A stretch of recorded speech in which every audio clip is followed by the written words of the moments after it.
Good morning, I hope everyone's well today. Thank you for watching.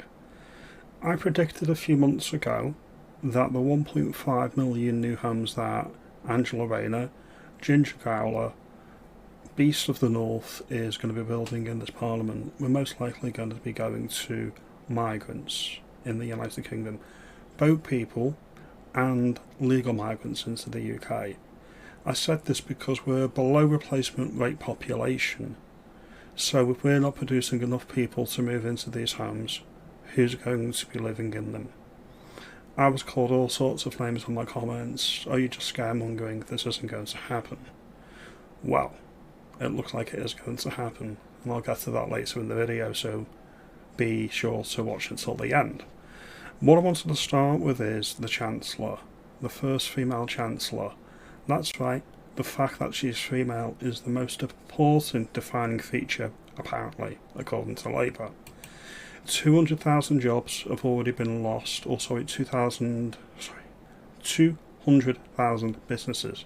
Get my words out. Damien, use your words. 200,000 closed businesses since the Chancellor's budget, and the changes haven't even come in yet.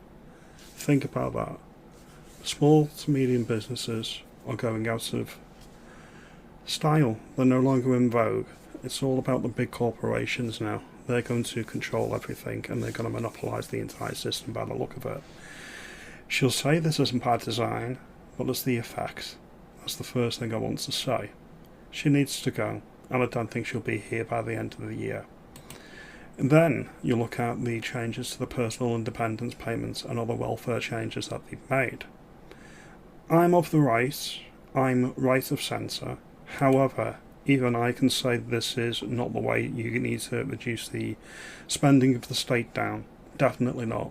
You're going to be putting 250,000 people into relative poverty, and 50,000 of those are going to be children. This is unacceptable, and there's over 1 million foreign nationals on benefits in the United Kingdom. God knows how many people all over the country are on housing benefit, and they're not even British nationals. And that's where I'll be cutting the welfare bill if I was the Chancellor. Anyway, that's an aside. There's a lot of people in the government, not the government benches, but the government party. They've got major problems, like this lady, this MP, Kim Johnson. She's in Liverpool. She's not voting for this statement. It doesn't make any difference because the measures will get put through. They have a supermajority, and so they can pretty much do what they want. But now I tend to agree that this is far, it's disappointing. And as I say, I'm not even a Labour voter, but I can see that this is bad. We should be looking after our own before anybody else.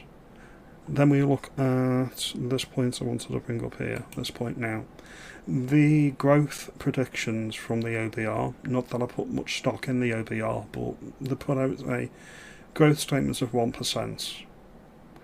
1% isn't growth. That's a mild swelling. That's nothing. That's within the margin of error. Okay, you can pretty much take that. That's probably going to be reduced again. 1% is nothing. And then you look at inflation. When you look at the inflation rates at the moment, it's just over 2%. So if you've got 2% or just over 2% inflation, and real terms growth is only going to be 1%, I'm not an economist. That's a technical recession, even if the officially won't label it as such, because the inflation rate is higher than the growth rate. And why is this? Well, you can think of the government as socialist, and because they are socialist, they think they are in charge of generating wealth. There's been a lot of spokespeople on the airwaves past couple of days bigging up Angela Rayner's plan for 1.5 million homes to generate growth. They think it's the state's priority to generate growth. They don't think private individuals, wealth creators, or businesses generate growth. They think the state is responsible for creating growth. That's not growth. That's all fake, and they fundamentally misunderstand how economy is meant to function. Government is meant to have as little to do with creating wealth as humanly possible. The more state intervention is in the economy, the worse it does. Again, that's just my opinion. Feel free to disagree. Comment below if you think I'm wrong about that. But then you look at this. What was I going to say now? Here we go. House prices are one of the things that's outstripping both inflation and growth in the economy. And what does that tell you? It tells you that the supply for housing in this United Kingdom far outweighs the supply.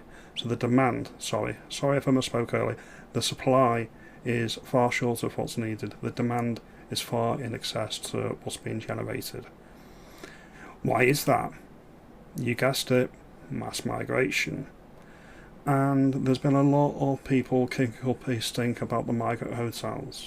The migrant hotels that the boat people use that are being put up in the hotels at our expense. Well, the government's going to answer for that now, and it's something I predicted months ago. The new houses that are being built are not being built for my family, or your family, or people that, I don't know, have a right to live in the United Kingdom. They're going to be for the new people. They're going to be for the boat people. They're going to be for substitute population, is my view on the matter, and the data seems to bear that out. Rachel from Accounts is not a economist. She wants to blame President Trump for everything. She wants to blame everyone else but herself for the country's problems.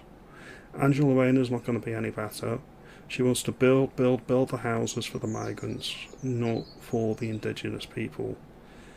The upside to all of this economic turmoil is that there's a lot of people waking up. They've got buyer's remorse with the Labour Party, and they know that Labour are not going to sort anything out. Now, if you like this video, comment below, share the video, consider subscribing, and we'll see you in the next one. Take it easy, and yeah, down with Labour. Have a good day.